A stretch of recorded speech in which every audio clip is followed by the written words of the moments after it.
At her lavish birthday bash, Vanessa publicly humiliated her disabled husband in front of the city's elite.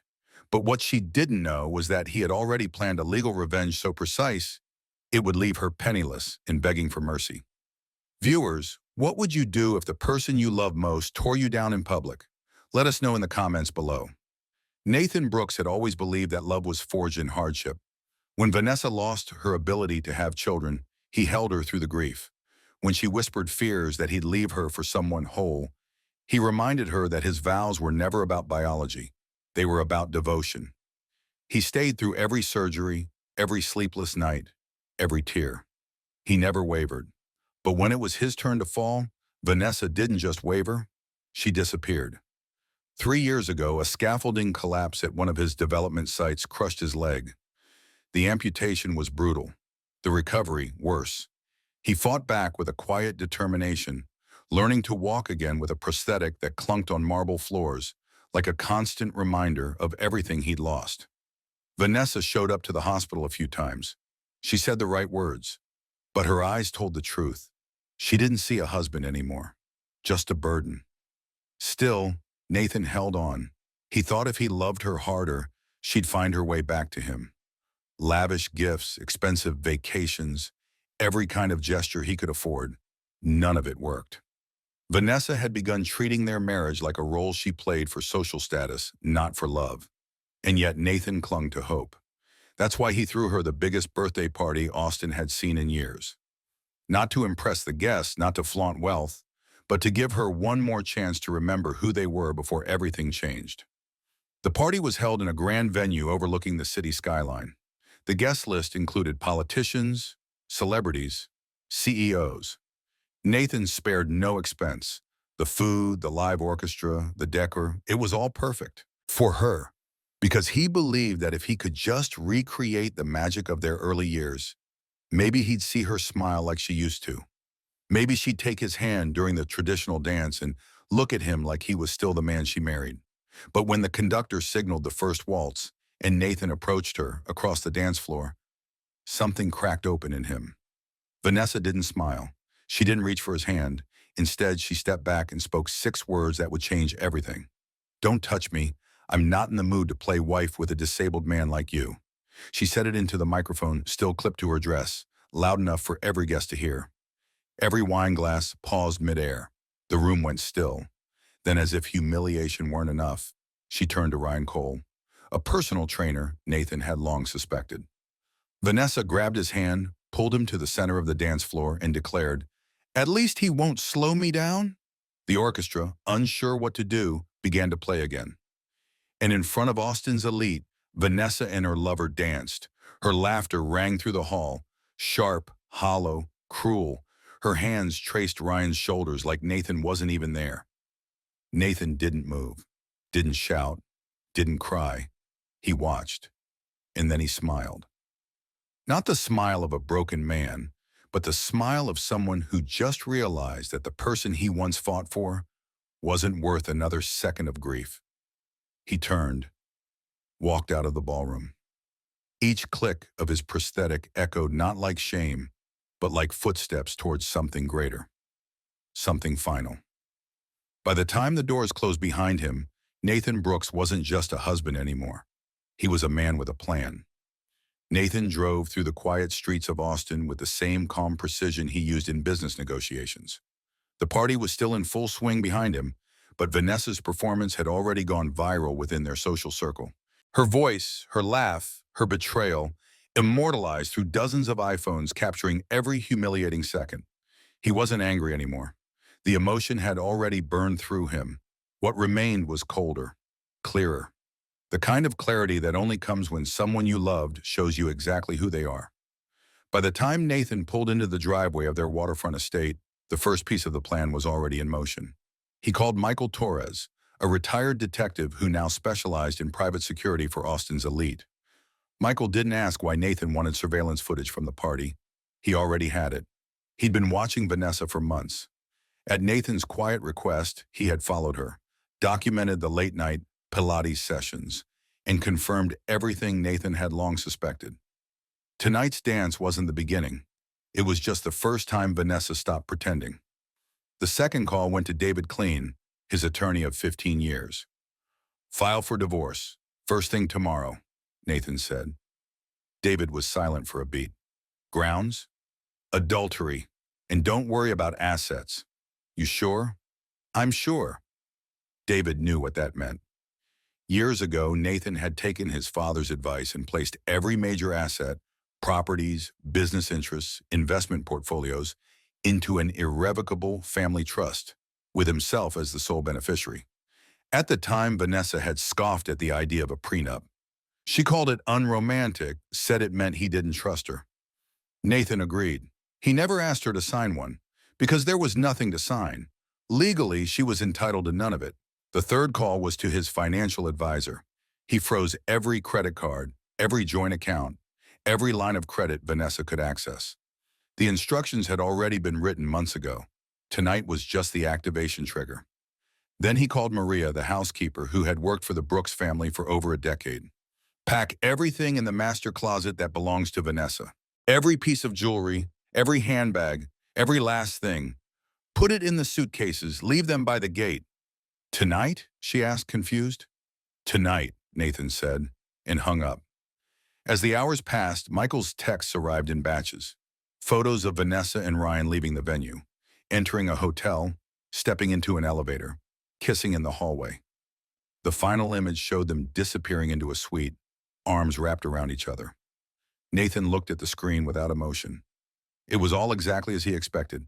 Meanwhile, Vanessa was living in a different reality. She had no idea that her downfall had already begun. At the hotel, she drank champagne with Ryan, fed him strawberries from a silver tray, and talked about Europe, Monaco, maybe Milan. She was already planning her exit strategy, picturing herself as the center of some glamorous new life. But the next morning, when she went to check out, reality introduced itself. Her Platinum Amex? Declined.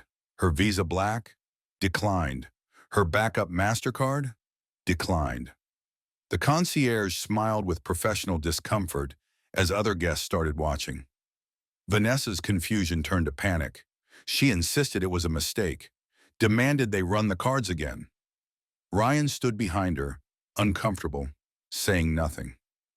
"I'll just sell this," she snapped, pulling off a diamond bracelet Nathan had given her 2 anniversaries ago. "Someone will buy it." A tourist in the lobby offered cash, half of what it was worth. She took it. There was no time to argue. By the time she made it back to the house, her mind was still reeling. But what she saw in the driveway stopped her cold. Every suitcase she owned, every designer bag, lined up like trash waiting for pickup. Ryan stepped out of the car first. "Is this a joke?" Vanessa ran to the front door, key in hand. It didn't turn. She tried again, harder. Nothing. Through the glass, she saw movement. Nathan, standing inside, calm and collected, watching her. He opened the door only halfway. "You changed the locks?" she demanded. "This isn't your house anymore. You can't just throw me out." "Actually, I can." He held out a manila envelope. "Read page 3. Inside were divorce papers. Attached was a copy of the property deed." Vanessa scanned it, eyes darting over the legal language. The home belonged to the Brooks family trust, not to her. "I gave you everything," she said, her voice cracking. "You gave me a performance," Nathan replied. "And it's over."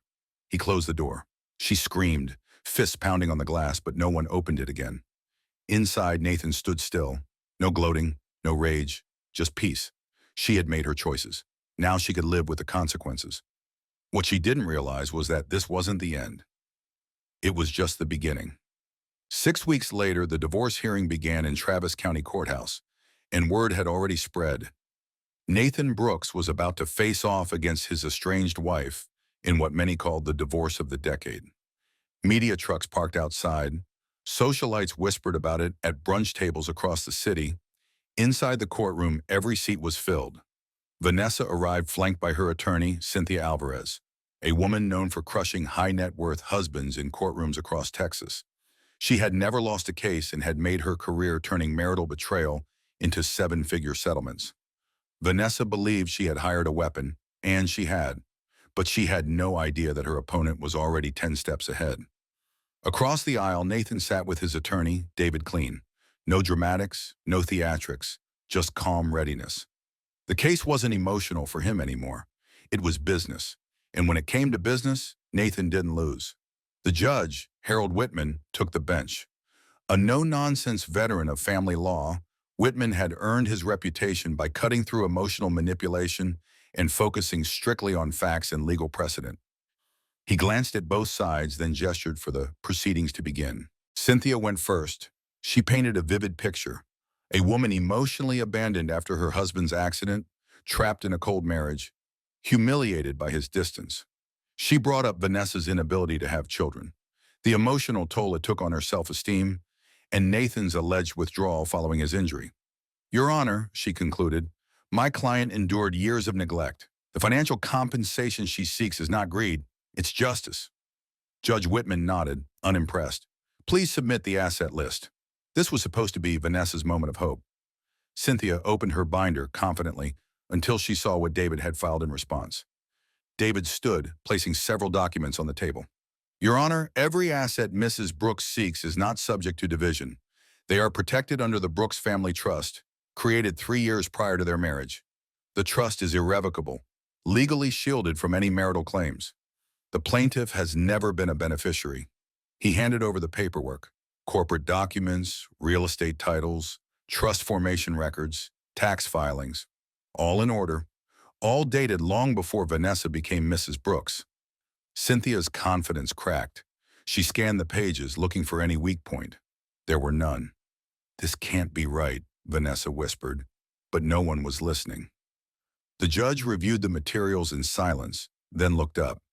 Defense is correct. The trust predates the marriage. There is no joint property of significant value to divide. Objection overruled. That should have been the end of it, but David wasn't done. We also submit evidence of adultery, he said, gesturing to a flash drive. On screen, video footage began to play. Vanessa and Ryan entering the hotel suite. Vanessa's hand on his chest. Vanessa kissing him. Time-stamped. Verified. Legally obtained by Michael Torres. Cynthia tried to object on moral grounds, but the judge cut her off. Adultery is relevant under Texas law. This footage confirms the grounds for divorce. Mrs. Brooks violated the marital agreement. Vanessa's face went blank. Her career as a socialite, her identity as a powerful wife in high society, it was all unraveling in real time. The courtroom, once her arena for sympathy, had become the site of her collapse. Judge Whitman leaned forward. Divorce granted. The court finds no basis for alimony. There is no joint estate to divide. Case closed. The gavel hit the bench. That was it. No appeal, no assets, no leverage. As reporters surged toward Nathan, Vanessa remained seated, paralyzed by disbelief. Her attorney packed her briefcase in silence. Even she knew this wasn't just a loss. It was a professional defeat. I've never seen anything like this, she muttered. The trust. It's bulletproof. Vanessa's mind raced. No money, no house, no name that opened doors. She'd left her modeling career years ago. At 37, she had no skills she could monetize, no connections that didn't depend on her status as Mrs. Brooks. Outside the courthouse, cameras flashed. Journalists crowded Nathan, praising his legal strategy. He gave no sound bites, just a firm handshake to David and a quiet thank you. Vanessa exited the building in silence. Her designer suit no longer looked elegant, just out of place. Her heels clicked on the courthouse steps, but no one was watching her anymore. They were watching the man she'd humiliated and wondering how he had walked away with everything. In the weeks following the court's final ruling, Vanessa's world collapsed faster than she could process it. One day, she was the wife of a powerful real estate mogul. The next, she was just a name on a gossip blog headline, stripped of wealth, status, and influence. Her first attempt to reclaim some sense of normalcy came through denial. She told herself it was temporary, that Nathan would calm down, that he'd feel guilty, that he'd eventually give her something, anything, to start over. But Nathan had nothing to feel guilty about. He didn't gloat. He didn't retaliate further. He simply vanished from her life. The mansion? Sold through the trust. She couldn't touch a dime. The luxury vehicles, leased under the company name, already returned. The jewelry she hadn't pawned at the hotel? locked away. The few friends she reached out to stopped answering, not because they were loyal to Nathan, but because Vanessa was no longer useful. Without credit cards, cash flow, or real estate, she moved into a small apartment near downtown. The rent alone drained what little money she had left. She applied for modeling work again, but the calls went unanswered. Agencies had moved on. Influencers half her age now dominated the space. One casting agent, trying to be kind, told her, "You're not what brands are looking for anymore." She tried social media. She posted carefully curated photos, nostalgic throwbacks to her former life, hoping to monetize her following, but the comments were brutal. Is this the lady who cheated on her disabled husband? Didn't she end up homeless? No wonder he left her. She disabled the comment section. Ryan, once her loyal lover, disappeared 3 days after the divorce hearing. No warning, no apology, just a text. "This isn't what I signed up for." She hadn't heard from him since. That was when the shame started to feel permanent. Vanessa had always believed she could land on her feet, that no matter how badly she fell, someone would catch her. A new man, a new opportunity, something. But now no one was looking to save her. Nathan, on the other hand, was thriving.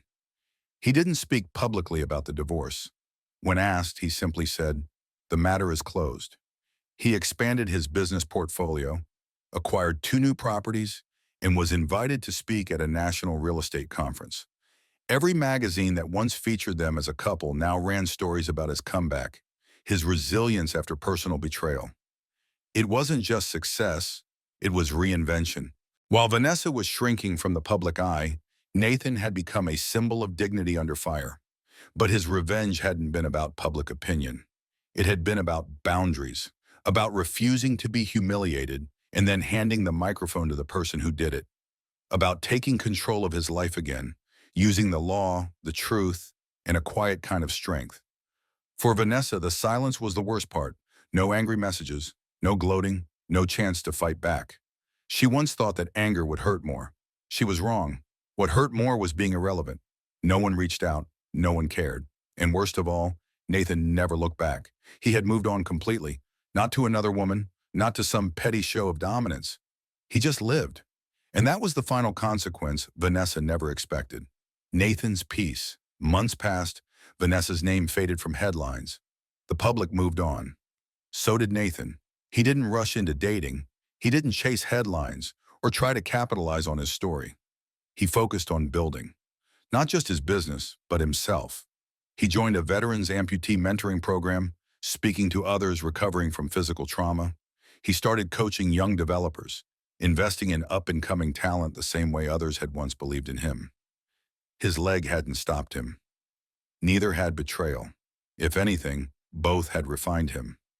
One afternoon, Nathan ran into Judge Whitman at a charity event for injured construction workers. The judge approached him with a rare smile and said, "What you did wasn't just smart, it was clean. No scandal, no bitterness, just control.